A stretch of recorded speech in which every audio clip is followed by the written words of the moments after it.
We are now joined by today's second-place finisher in the NASCAR Sprint Cup Series, New Hampshire 301, and that is none other than Tony Stewart, driver of the number 14 Haas Automation Chevrolet for Stewart Haas Racing. And Tony, you're on a streak now. You're heating up in the summer, and it looked like it was quite the battle there in the final few laps here. I'd say the last three restarts were pretty intense. It's this track's always kind of had a history of one lane prevailing over the others, and you got 2 lanes wide of cars that were trying to get to one lane every restart. So, and it seemed like it took a couple laps after the restarts for the track to rubber back in, and I think it was the best tire that Goodyear has brought here that I can remember in the 18 years I've been here. You could race all over the racetrack today, and didn't seem like the aero situation was near as bad as what it has been in the past. So I was really happy with what Goodyear brought. But it was a fun race. I mean, we took a chance at the beginning, and the plan was to take 2 on the first stop, and it really bit us. We got back to about 22nd, I think, and from then on it was just kind of fighting our way back. I mean, nobody really took 2 till late in the race. There were guys that, I guess, when Denny stayed out, and a bunch of the guys in front of us took 2 tires, and then the 22 and 78 and us, I think, were the ones on 4 or something like that. But we were able to start picking our way through there, and that was really good. It's just the last 3 restarts were tough. You needed to be on that outside line and hope that the guy on the inside didn't push you up. So the restarts are always interesting here. But if you could get through them and get through the chaos, you got a shot at it. Outstanding. We're going to open the floor up to questions now. If you have a question for Smoke, please raise your hand, and we'll get a wireless mic to you. We'll go to Kenny Bruce. Kenny Bruce with NASCAR.com. So, the run in Sonoma, how much difference did that make as far as what you guys have been able to do? Had you went out there and had an okay run, do you think you guys would be picking up steam like you seem to be now? I still think we'd be picking up. I mean, you look at how we ran at Pocono until I crashed, and then Michigan the following week. I mean, we picked up, and then weekend off or whatever, and then Sonoma. So, I don't think Sonoma necessarily was an indication of why we ran good here, but it gave us a lot of confidence. It gave me a lot of confidence. Gave Mike confidence. Really picked the morale of the team up. It was everybody's kind of on edge because it just you want it. Everybody wants this last year to be good. And we want to run good in this last year. So, for Mike and I to get caught up with each other, we really had to work hard at it. And I think he's done a great job. But I think Sonoma really helped kind of just relax everybody and let us get in the mode of racing again and not really worrying about what we were looking like out there and why aren't we performing. But I feel like that had started before Sonoma. So, this weekend, probably what I'm most proud of this weekend is we really weren't that strong, I didn't think, off the truck. I mean, we were okay, but we weren't. There were guys that were 0.3 faster than we were, all day on Friday, and even yesterday they were solid 0.2 faster than we were.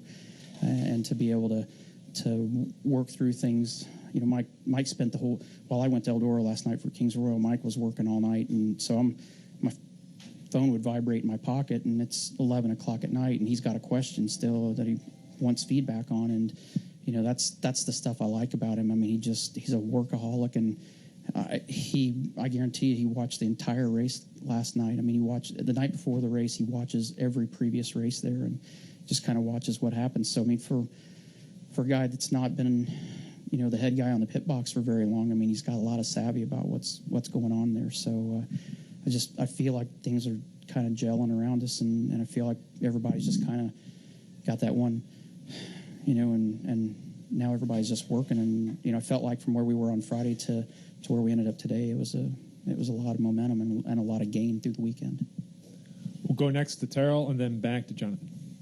Hi, Tony. Terrell Covey, Portsmouth Herald. I was just wondering, when you're kind of mired back there in 22nd, and then all of a sudden there's some restarts and you're picking up some spots, and then there's some attrition in front of you, and you're fighting for a win. How does that change the mindset late in the race? And how do you kind of go, okay, I'm going to go win this thing now? To be honest, I don't think my mindset, even from the time that we took the 2 tires and restarted 6th and fell back to 22nd or whatever it was, and then the rest of it, I mean, I really don't think our mindset changed. I mean, you just kind of have to. This is one of those places that you get caught up racing each other, but you still got to really race the racetrack more than anything, I believe. And there were a couple times that we were racing around guys and we would catch them and then just got too tight when we got right up to them. And, there were times that I thought I pulled some veteran moves and just kind of backed off of them and didn't really try to get up to them and watch them race each other. And then when you see them start missing the bottom or start getting loose on the exit, then I went up there and tried to push them and make them make mistakes, and it was working. So, it's that old age thing comes into play once in a while. Go to Jonathan and up front to Bob. Tony, Jonathan Stallsmith, New Hampshire Motor Speedway.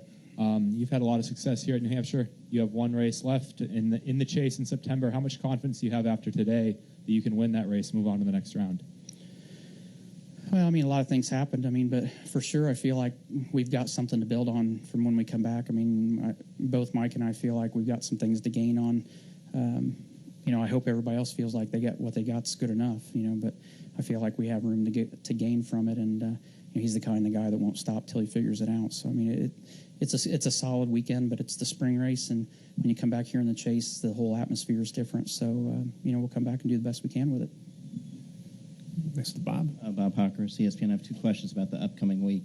First, Eldora. In the past couple of years, it's kind of been a nice distraction for you. Will it be again? Be it feel like a nice distraction? I think any distraction's a nice distraction from now until Friday morning. But it's a big weekend. Obviously, I'm not going to downplay it because it's it's one of the most important weekends of the year for me, being at home and racing in front of friends and family for the last time there. So it'll be an emotional weekend for sure. But I've got a plan on how I'm going to approach the weekend, and I'm just going to stick to that plan and go about our work. If Gordon races next weekend, does it make it some of the spotlight might be off you? Would you welcome that, even if it comes under those kind of circumstances? Absolutely, because I don't need the spotlight on me anyway. I show up to race. I'm not the profile guy. That was Rusty Wallace and Jeff and some of these other guys. Rusty thrived on it. Jeff just deserved it. I've never cared about that. I just want to race. I'm a race car driver. I'm a racer. I don't care about all the hoopla. I just want to go race, and I want to have a good weekend and run well. We're going to go upstairs next. Lee Spencer, motorsport.com. Great comeback today. Can you talk a little bit about what Indy has meant to you, though, over the course of your career, whether it was, racing in Indy cars, racing in Cup, just what that place in particular means to you as a driver? Well, it's home. Anytime, my home track versus, somebody else's home track that might not have the history that Indianapolis has. It's a big deal for us just because of the facility, what it is, and what the tradition and history of it is. So, it means a lot. And, some of the greatest race car drivers in the world, whether it was IndyCar, Formula One, MotoGP, NASCAR, they've ran and won at the Brickyard. So, that in itself makes it special. But, I grew up my whole life in Indiana. I didn't move to Indiana. I didn't move away from Indiana. I'm the only NASCAR driver in the Cup Series that's from Indiana that still lives in Indiana. And I'm proud of where I was born. I'm proud to be back. I still live in the town I was raised in. So I take a lot of pride in that. I think the state of Indiana takes a lot of pride in that. And, that's why it makes it a big weekend. I'm representing a lot of people around me, and, I'm proud to do that. Come back downstairs. George Sione with the Nashua Telegraph. Tony, with Dale Earnhardt's situation right now, how serious do you think NASCAR takes, and you guys as a team and the other drivers take the concussions and the protocol, things like that, with obviously, the future, forget about racing, but when you're, living your life afterwards, the ramifications that can come from certain things like that. There's life after racing? Well, you might find out, right? No, I'm still racing, bud. I'm just not driving a Cup car next year, but I'm still racing. My dad's 78, and he's still racing. And I promise you, I got more talent behind the wheel than he does. I've watched him race. And if he can still race at 78, I might be able to make it to 78 too. So I got a long way before I think about that. But, it's probably, I think from a driver's perspective, it's one of the greatest things that the entire garage area is proud of, is how much work and effort and money that NASCAR spends on safety. And, I think Dale has been one of the guys on the concussion side that's really been a leader in that side. You hate to see this happen to anybody, but like we said earlier, I mean, it takes a pretty strong guy to say, hey, something's not right, and to say I need to get something looked at. I mean, the era that I grew up as a race car driver, I mean, I didn't know I'd broke my back 4 times. I knew this last time I thought it was the second time I broke my back. This is the 4th time I've broke my back in my career. 2 of them I didn't even know about. And the era that I came in, I mean, you had to race to make a living. You had to race to pay your bills. If you could get up and you could drive yourself to the racetrack, I mean, there were days that my hand was broken. We taped my hand to the steering wheel. That's just the era that I grew up in. Well, you had to. That's how. I mean, that was our job. I mean, that's how we lived. I mean, that's how you paid rent. That's, if you didn't race, you may not make enough money to get to the next 2 races. So you had to do that. But I think since the NFL and since the concussion thing's become such a big topic, and it's just awareness more than anything. And I think that's the great thing about Dale is that he's really brought a lot of awareness to. It just doesn't happen in the NFL. It happens in our sport as well. So, his father was very responsible for a bunch of safety improvements, and Dale Jr. is responsible for the same thing. So, I'm proud of him. I'm proud of our sanctioning body. I think they do an awesome job of not just on the concussion side, but across the board. There's so many things that you guys never see that we as drivers see that they do that really impresses you. And it's not, it doesn't make them more money. It doesn't make the show better. It's stuff that they do for us and trying to make us as safe as possible. And they don't have to do that, but they do, and they take a lot of initiative to do it, and they deserve a lot of credit for the hard work.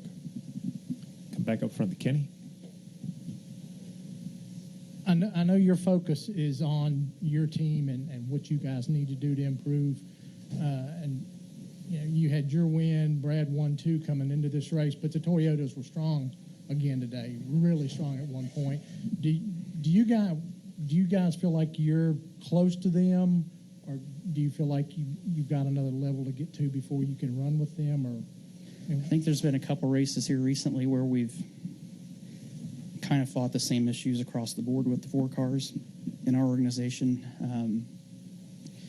You look at 2 years ago, I mean, Chevy was the most dominant car on the racetrack, and last year it was kind of a coin toss between Chevys and Toyotas. And I think the Toyota side's found something, but I still believe that the history of Chevrolet and you look at the manufacturers championships that Chevrolet has, we have a history of figuring these things out. And I can promise you, I know the people at Chevrolet. They don't like getting beat at anything. They don't want to get beat leaving the racetrack.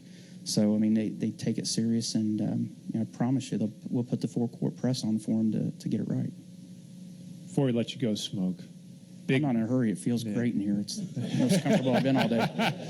Well, let's hope it feels just as great Wednesday night during the Aspendale Eldora Dirt Derby. What all you have on your plate leading up to that to get the facility ready and get everything ready to go? We had our Kings Royal last night with the 410 wing sprint cars, and all 3 nights were great, and the crowd was unbelievable last night. It absolutely baffled me how good the crowd was, and the racing was great last night.